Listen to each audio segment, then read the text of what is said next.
বহুল প্রত্যাশিত আগামীর যে নির্বাচনটা, এটা আপামর জনসাধারণের বিশাল একটা চাওয়া পাওয়ার আশ্রয়স্থল।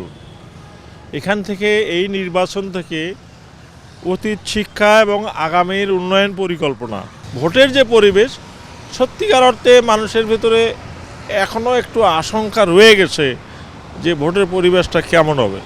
তবে সার্বিক পরিস্থিতি মনে হয় যে ভোটের পরিবেশ ভালো হবে, ভোটারের কোনো সমস্যা হবে না, তবে উপস্থিতির হার তুলনামূলকভাবে কম হতে পারে।